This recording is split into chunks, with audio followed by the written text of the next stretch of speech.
Well, welcome back into the Two Tone Report. I'm Ryan Smith. Got to my right is Ethan Jacobs. We're doubling up this week. It's an important week for the Titans. 2026 NFL Draft kicks off tomorrow night. Ethan, I'm very excited. I know you're excited. It's almost here, man. This time tomorrow, we're gonna know who the Titans are taking first with their first round pick. Yes, sir. Let's go. This is like my favorite time in the football cycle, other than when my team inevitably loses in the playoffs or even doesn't make it or anything like that. But I just love this time of year. I love talking about all this stuff. It's just a lot of fun, a lot of speculation. It's fantastic.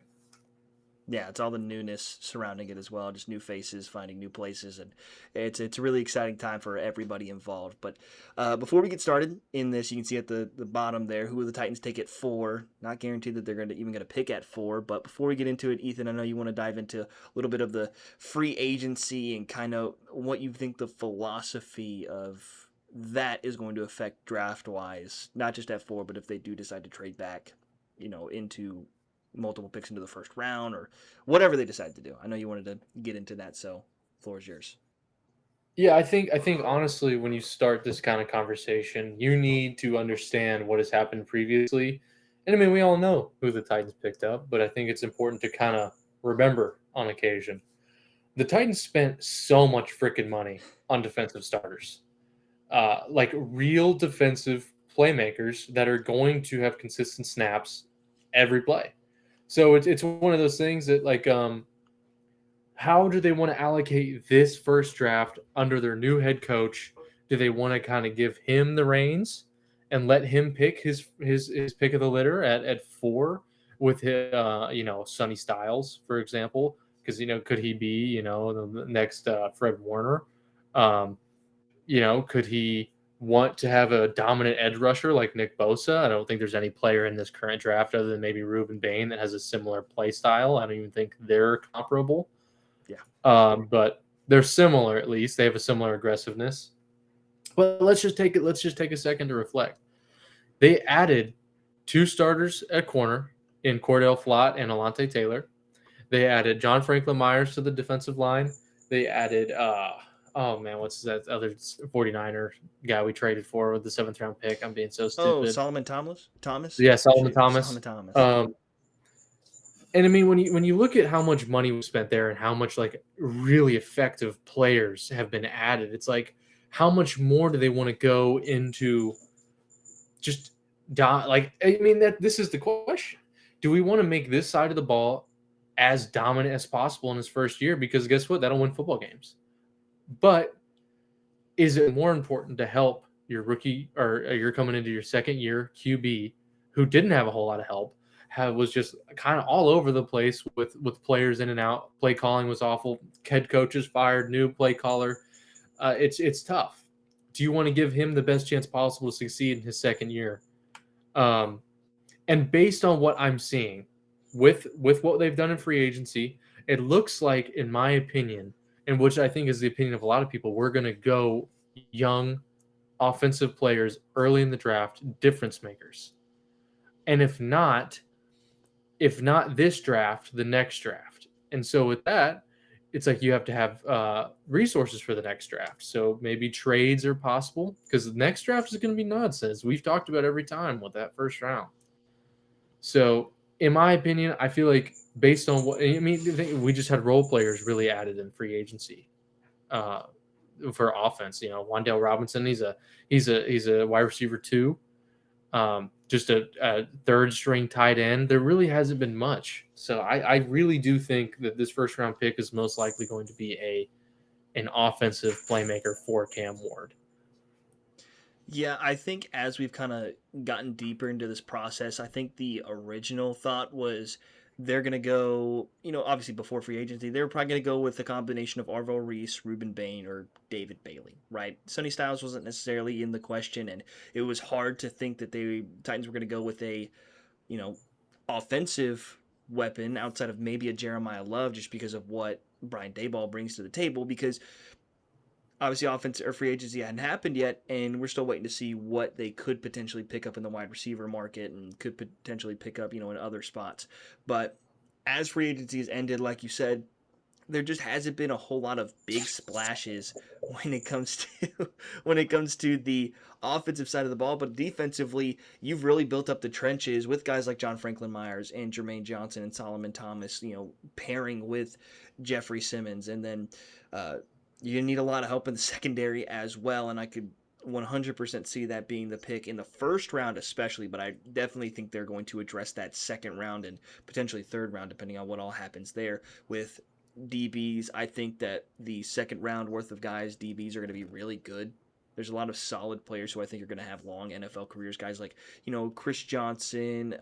I know Colton Hood has kind of been in between on a late first round, early second. Depends on him. Keith Abney. A lot of these guys are going to have, I think, are going to have solid careers at the cornerback spot, which is a really difficult one, and that's why you see the draft leverage kind of bolster towards the DBs, and you see more value in picks that they have. I don't necessarily know if Mansour Delane's going to be a possibility at 4. Probably not, but they trade back, maybe. Who knows? So, obviously at the bottom of the screen, who are they going to take at 4? Talked about it. Offensive weapons, probably where they're going to end up going. I think if they were, I know you love the pick of Jordan Tyson. I don't think he makes it past 5 because everything that's been said is pretty much he won't make it past the Giants if he gets there, which, you pair up Malik Neighbors with Jordan Tyson, and that's going to be a really hard duo to stop. But Jeremiah Love, I think, has been a majority pick when it comes to that. I've seen that a bunch. I've seen Jeremiah Love. I've seen Jordan Tyson. I've seen Sonny Styles as well. David Bailey, I don't necessarily think is going to happen unless they just have been throwing smoke screens left and right and just love what he brings to the table as a pass rusher. Because I think that's the one thing on this defensive line that you're kind of lacking is edge rushing potential. And David Bailey will certainly get you that. Maybe not as much in the run game as you would a Ruben Bain, but is definitely going to be a guy in David Bailey who is going to produce a lot in the sack department and getting to the quarterback. I think he's going to do a really good job of that. But I think, you said it perfectly. They're going to focus offensively in the first round. So whether it's Kenyon Sadiq and they decide they want to move him wherever, or if it is Jordan Tyson or Cornell Tate or Mekhi Lemon, if they just fall in love with him, or Jeremiah Love, who I think that's going to be the pick. I think Jeremiah Love is going to be the pick, but I hope he's the pick. That's my guy. It would be a great I have like 5 pickup. guys, dude. 5 guys? 5 guys. Whoa. Burgers and fries. I haven't had 5 guys in so long. Oh my god. I haven't either. It's too expensive. It's so bad. It's too expensive and it's so bad for you. Like, yeah, so dude. Good. It's so good. Like, how much monkey meat grease can we put on here? All of it? Let's do it. Makes it good. Whatever. Just throw it on there. Let's do more. Let's make the bag so slippery that you can't even hold on to it. Dude, it's like it tears to the bottom because it's so greasy on your way out. Just rips the bag. It's perfect. It's the greatest thing ever. But I'm curious on what you have to say. I know you're a big Jordan Tyson guy and, kind of stole the wording there, but just what are your thoughts on what they could do at 4? So, like I said, I think every bit of evidence is pointing toward an offensive playmaker, but don't get me wrong. If a guy is there, if Arvell Reese is there at 4, Arvell Reese is going to be taken. I don't want my words to get twisted. I don't know who would twist them, but let's just be honest. Big Jeff would twist him. Yeah, Jeff's he always be texting me and stuff. I'm calling you out right now. He's always watching and live commenting. Nice. Love it. But it's one of those things that like it all just depends on how the cards lay. It all matters, all those things. I think number one, if I were to put a list of what the Titans want, I think 1 is Arvell Reese. If they were to have number 1 is Arvell Reese. I think number 2 is trade back, not very far, and get like one of those guys. Get a little bit of compensation and still get one of their guys there, whether it's 6, 7, 8, 10, whatever. If it's any of those positions and they could still get a guy there while getting some decent compensation, I feel like that's their second best scenario.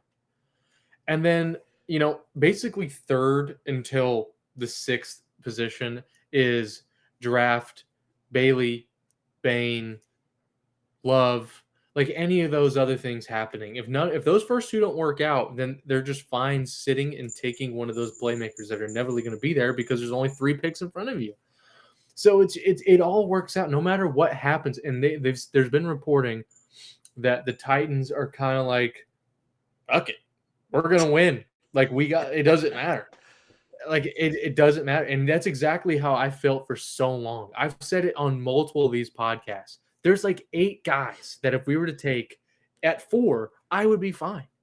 If we were to take Caleb Downs at 4, I wouldn't be super excited about. Yeah, that's a little aggressive. That's a little aggressive for where he's at. But I still would be like, hey, could be a hell of a player. And if Borgonzi believes in him, that's the whole thing. I'm believing in Borgonzi. So it's like, this is his draft to prove it to me.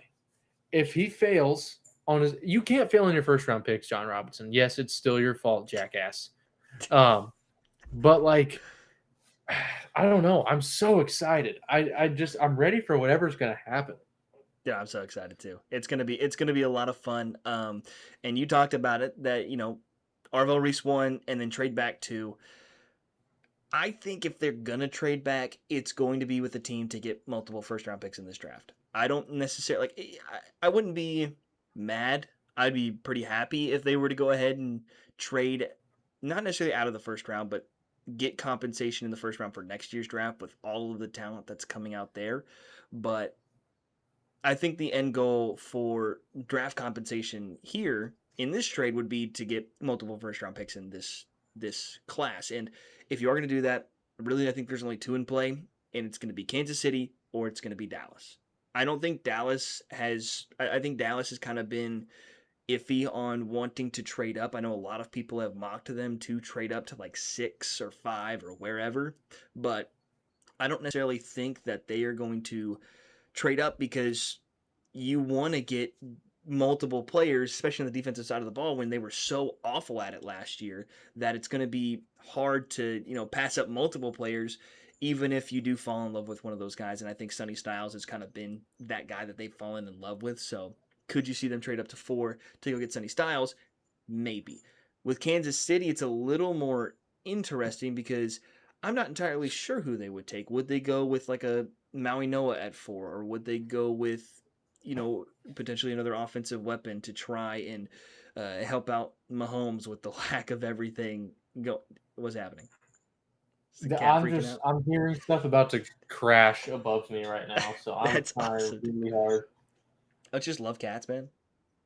Oh, I love them. It's great. But getting back to what I was saying, I had a comment to say there. So I know you said, did you hearing some stuff about the Cowboys really liking Sonny Styles? Is that what you've heard? You've heard a little bit? I'm pretty sure I have. I think so. My old roommate from college, AJ, he's like, every chance he gets, he just sent me a couple of mock drafts that he did. He's like, I'm trading up to get Sonny Styles. He also had the Dolphins taking 2 wide receivers in the first round, which whatever. But he's like trading up with, I think it was to 6 for 12 and 20 and to go up and get Sonny Styles. But well, I mean, if that's more reporting than just your roommate doing that, like let's just say he's being somewhat influenced by maybe some of the media he's seeing. This is unconfirmed from what we know so far, but there's a lot of smoke about the Titans, especially right now. There's been like 8 mock drafts from like high-level ESPN people, like saying, "Yeah, Sonny Styles is going to the Titans." Who knows? Maybe that's just them trying to get the Cowboys to buy it. Who knows? Could be. It absolutely could be. I'm looking at this because I remember ESPN's, I guess now ESPN's, Peter Schrager. He always comes on the air and kind of boasts having a very good mock draft like rapport, because he bases it more on what the actual teams are feeling and not what makes sense in like some of these other guys like a Mel Kiper in his mind. He does have the Titans taking Sonny Styles at 4, which I think it's one of those guys where it's like, if you sit here and say Roger Goodell walks out, with the 4th pick, 2026 NFL draft, Titans select Sonny Styles, Ohio State, I don't think there's going to be a single soul, at least not here anyways, that's going to be upset about that with everything that Fred Warner is. It's just imagine Fred Warner at like 6'4" who runs a 4.3. You'd be How surprised. can you get mad about that? How could I you? I love it. I love it. I would love, dude. You'd be surprised. There are people legit about to like drop nukes if the Titans draft Sonny Styles before. Like people are like freaking out. They're We'll head pissed over to off, Oak and I'm Ridge to like, go get him. why? Like why? What? Why wouldn't you want a freaking alien at linebacker? When has Yeah. anyone ever regretted? I realize there's a whole thing with they don't always turn out great when they draft a linebacker that high. And who says Well, maybe who this one says isn't the same person. who says that he can't make a transition over to edge as well? It's not like he's going to be lacking any of the physical tools for it. Who says he No, can't? come on, You know, Ryan. You don't get it. my bad, my fault. I'll shut up. I'll Jesus be quiet. Christ, Ryan. I'm Fuck. just dumb. He's What do I essentially know? Arvell Reese. What do we? He's God, like a horrible. similar player. That sucks. Who wants him? Definitely not anybody in the top 5. God, that would suck to get him. But yeah, I like would I be said, so freaking hyped. oh yeah, like I said, I do think, you know, whether it's Arvell Reese or they do decide to trade back. If they do decide to trade back, it'll probably end up being one of those two teams. Is in my mind what I imagine, because Dallas in particular, I know, like I said, they hasn't been a whole lot of love towards them wanting to trade up, and they want to take multiple players. But also, if you go out and have an opportunity to go get Sonny Styles to help, you know, bolster the middle of that defense, then there's no reason for them not to do that. And if you can get 12 and 20, potentially get, you know, whether it's one of those wide receivers, that would kind of be like Makai Lemon territory, I think. Carnell Tate potentially. If he were to fall, like a Reuben Bain or David Bailey, I've seen some stuff with David Bailey potentially falling to 12. If you're okay with looking past the medicals for Jermod McCoy, it'll be go with him there at 12. I know he was recently mocked to the Cowboys at 12. So if you're okay with the medicals or okay with taking that risk, then, you know, Jermod McCoy might be the deal. But also with everything L'Jarius Sneed was dealing with, and corner wise, just as a whole for this team being super banged up, you know, DB wise being banged up, that could be a, you know, deterrent away from him. Maybe Caleb Downs. I don't think he makes it past 10, but maybe Caleb Downs if he does, to help try and bolster that safety room. And then at 20, that's where you can look at maybe a KC Concepcion. Maybe you go offensive guard with the kid from Penn State if he's still there. He could also be a pick at 12 as well. But it's really intriguing to see what they'll do, and I'm super duper excited for it, because I feel the same way about a lot of this draft, is once you get past Fernando Mendoza, it is like you are letting the chain out the door and letting, you know, a bunch of buffalo run through. It's a full stampede of who knows what's going to happen. Exactly. But nobody and knows. That's what's gonna be awesome. It's going to be freaking fantastic. I do think you're going to see some trades, whether it's Titans or not, who knows. I know Cardinals are wanting to trade their pick as well, but any parting thoughts on 4 potentially trading back and doing whatever before we move on to that second round pick? All I know is we're going to have a difference maker, and we have the coaching staff to do it, and we have look. All you have to do is trust the people who are smarter and paid a lot more than you to make the decisions. Sometimes you're allowed to hate them. John Robinson looking at you. But these people Borgonzi has done nothing so far except to bolster his confidence in me, or my confidence in him. Whatever, you get what I'm saying. He's confident in you, man. Yeah, he's confident in me, dude. Let me put in the pick, but I'm just ready. I'm ready for him to make the pick. I'm ready for him to make the right decision. Just don't get screwed on a trade, and don't draft a lineman at 4. Yeah. And I'm pretty happy about it. So that's all. That's all I really got. Doesn't take a lot to please Ethan. Moving to 35, basically a first round pick for them, and I think we talked about this beforehand. You expect offense first pick. Here, there are a couple of edge rushers that I really like that can be difference makers as pass rushers. One of them being R. Mason Thomas. I think the injury that he had, his quad injury that he had, that kind of kept him out the back half of the season, may deter you away from him at 35, but he's a quality pass rusher and is somebody who I kind of project as a Nick Benito clone. Not necessarily a clone, but somebody who's going to have a very similar play style to that, to where you won't necessarily see him on early downs unless it's late game, but he is going to make a living pass down wise. I think he's going to have a really great opportunity in this system and on this defensive line to have one-on-one chances with offensive linemen and be able to use the speed that he has on the edge. It's very similar to a David Bailey, but the size and athleticism just isn't quite the same as David Bailey. It's why you're going to see him go, R. Mason Thomas go in the second round, is because if he was David Bailey's size, he would be a first round pick. But he's just a little bit smaller. I think he's like 6'1", not quite as long of arms. Still longer than Ruben Baines, but not quite as long of arms. I think he's like 240, 6'1". That's just not big enough to be a every down linebacker or every down edge guy at the NFL level. So I like our Mason Thomas there as sort of a pass rushing specialist, but you can kind of get into a bind whenever you get to that spot, because if you draft a guy to do one job and one job only, and he fucks up at that job constantly, and not saying that our Mason Thomas would, but if the transition from college to pros doesn't necessarily work out in that sense, it's going to be really hard to justify that, especially at 35, being basically a first round pick. But and we essentially just got rid of the opposite of that player, Devondre Sweat. He's more of the first two down player, and then he's taken out. And it's like, I just feel like currently in Robert Saleh's system, that's just not really the way that they're wanting to go. I think they're really wanting, which is the reason why I think Arvell Reese or Sonny Styles could be such a prolific pick, because they're such freak athletes that can be everywhere on the field all the time and do everything. So I think that's kind of what they're looking for.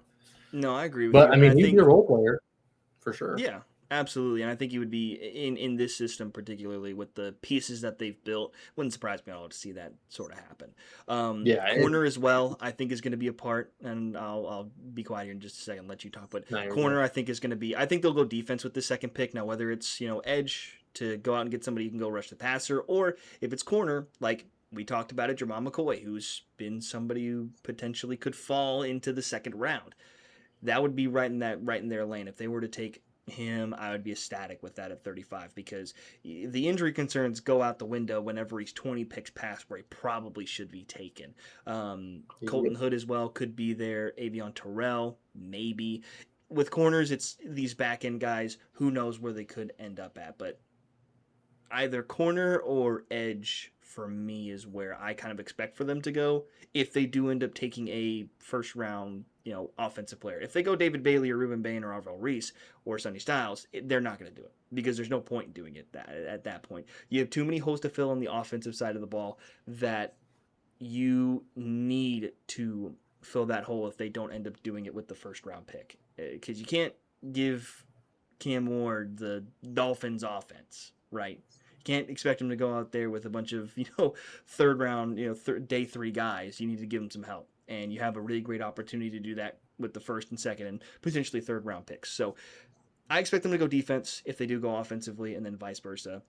I don't expect them to double up on one side of the ball. And I'm curious what you have to say about this pick, because it's pretty polarizing depending on who they take first. So the only way they double up is if they go offensive guard / center, or lineman, and any sort of, like, if they go offensive player in the first round, playmaker, they're going to go. They're not going to do 2 playmaker. Okay, maybe I shouldn't say they're not going to. They could potentially go receiver, but I don't, unless someone's fallen, like Mekhi Lemon. I don't know why it would happen, just because he was a freak. I don't know. I don't think it's maybe happening. Like a Jeremiah Love at 4, and then you take, maybe if like Casey Concepcion drops, Denzel Boston, somebody like one of the wide receivers, one of the guys who probably should have gotten taken in the first, like late first, falls to that maybe. But yeah, that's the only way that happens. But I totally agree with you. if it's going to double up, it'll be on offense. It will not be on defense. If you It see a can't be. first round pick being a defensive player, it will probably be more than likely an offensive player, whether that's a lineman Yeah. or an offensive playmaker. So there's plenty of good options. Who knows what's going to be there? I have always been a sucker for if a player's falling to draft him.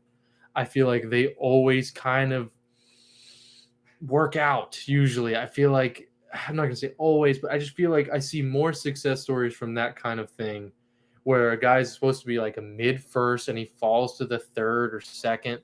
I'm just like, man, they always seem to have like a chip on their shoulder and they have the talent already. Just more motivation to be better.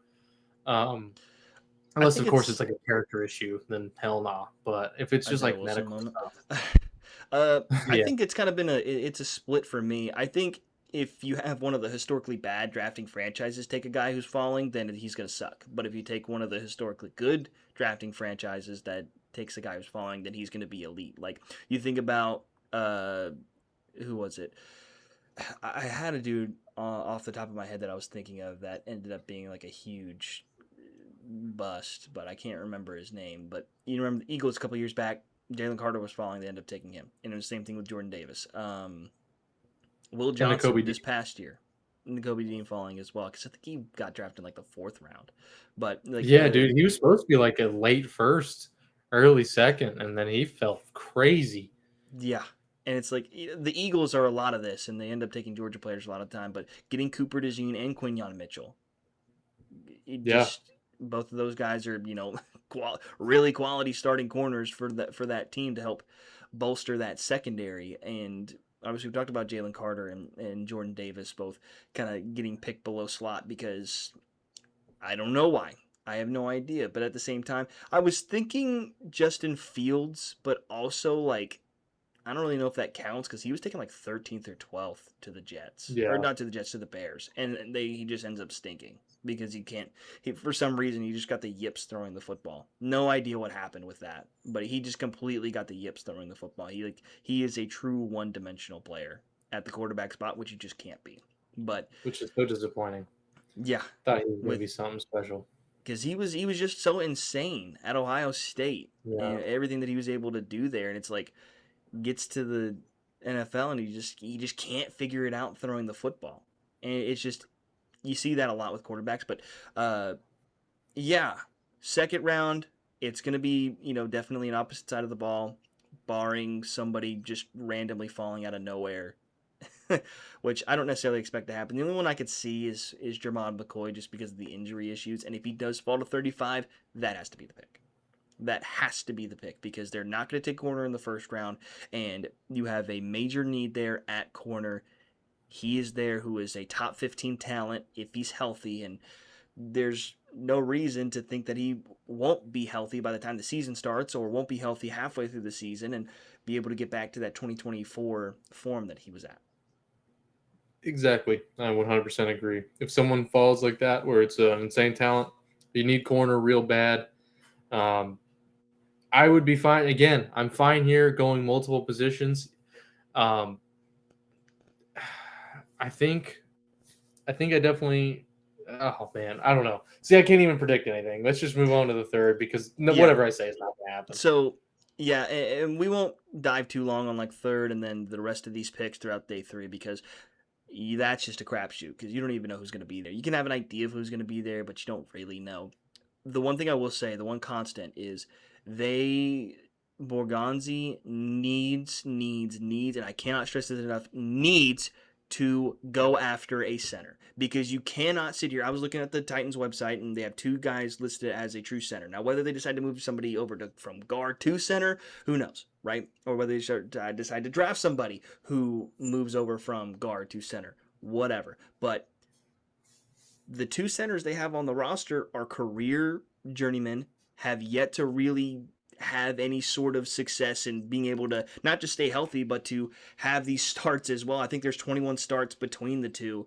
One of them's a fifth-year guy who didn't even play last year, didn't play in 2023, and the other guy, and I'm forgetting their names, but there's a reason for that. It's because they're not noticeable enough players for them to actually make an impact.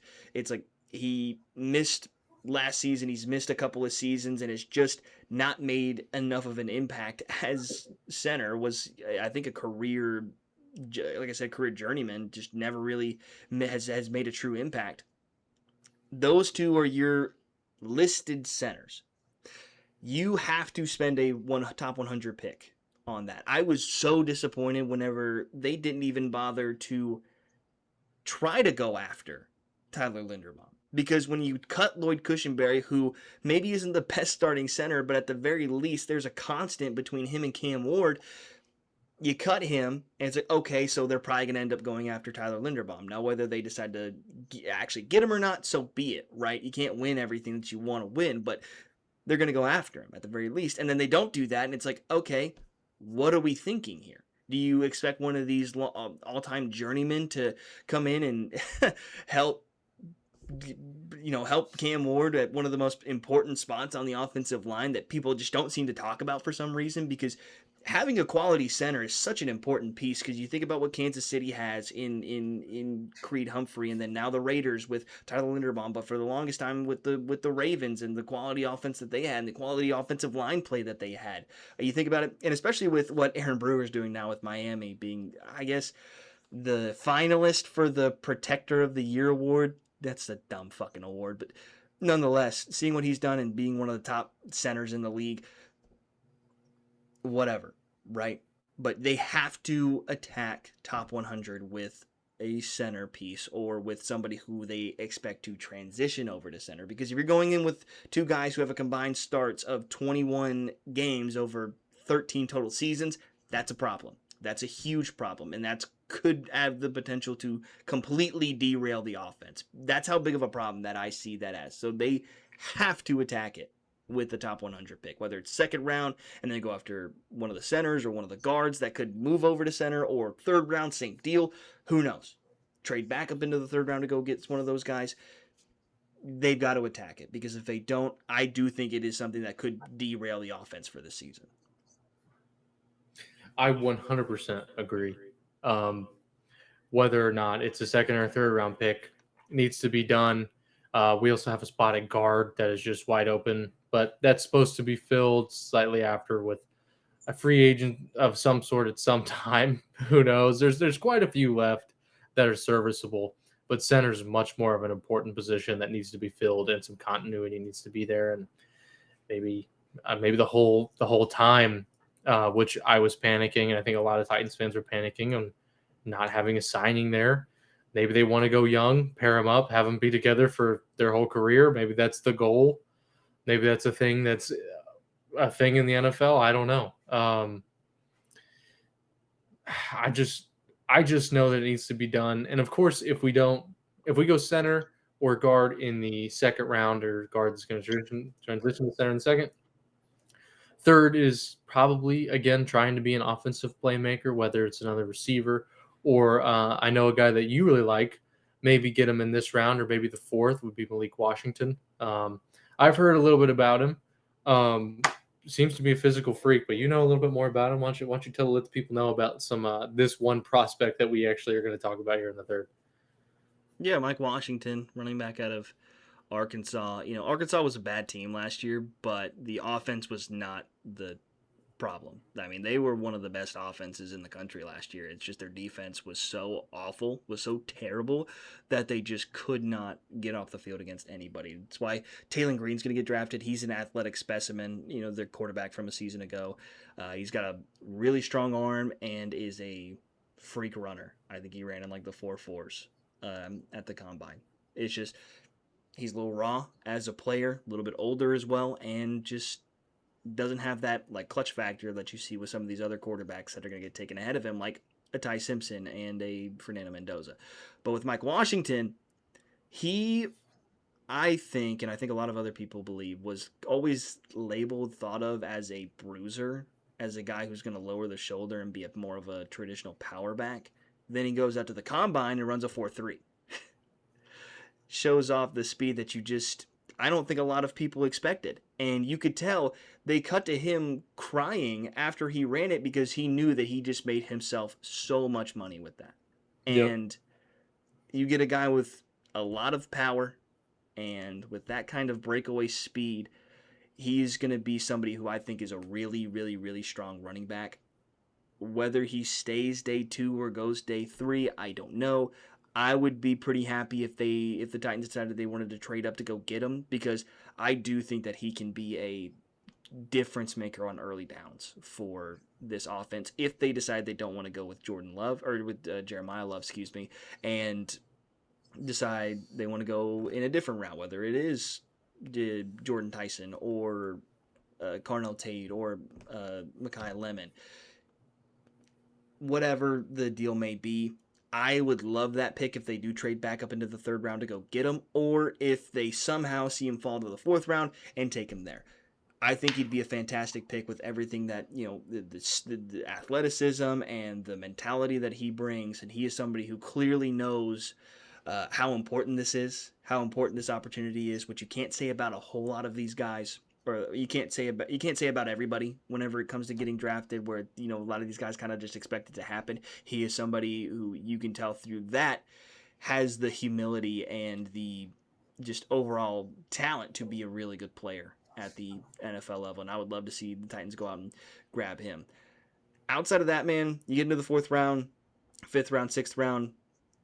I think we talked about it, during the rating the rookies, where if you can get any sort of production out of them that's not based solely in special teams, that's going to be a win. That's a win in my eyes. That's a win in what should be most people's eyes, is getting any sort of production out of these guys, which you get 4th round past, because you just don't expect it from them. I mean, a lot of those guys are going to end up being career special teamers. Might get in on backup drives, and they kind of show you why they're backups. But if you get somebody who can potentially be a starting caliber player, then perfect. I mean, you hit it out of the park. And I know I said that a lot whenever we were doing that with the 3 4th rounders, but with, Chim and Ellick and Gunner. But at the end of the day, they're day 3 guys for a reason. They're either, production's great, but the athleticism isn't there, or completely vice versa. The athleticism's there. They're a little bit older, though, and the production just hasn't spanned out. You think about, who was the kid that went to Michigan and Tennessee, quarterback, huge arm? Oh. Got drafted by the Patriots and traded to the Cowboys. I know everything about him except for his fucking name. I can't remember it. And I think it starts with an M. I know again, I know a lot about him. I can't remember this. It was like such a big thing, because I remember he started the last couple games over Drake May with the Patriots in his rookie season, and actually played kind of decent, and then got immediately traded to the Cowboys. Either way, my point still stands in all of that, where you just want to find if you can get any production out of them in any sense outside of special teams, is a win. Yeah. Borgonzi seems to have a good track record with getting players that are at least talented or have the physical traits to be a talent. And let's be real, we've got a coach here that has done a pretty decent job at turning these late round picks into quality starters. So basically, if you see someone or anyone with all the intangibles, this is where I think coach has a lot to say. I think coach is going to have a lot more influence in these later round picks, especially when it comes to defense. If you see a guy get drafted, don't expect him to be an all-pro, but we'll see how things go. So, yeah, just you want players that are going to contribute. You want players that are going to work hard, and these first few drafts kind of shape the identity of the team. It's all youth.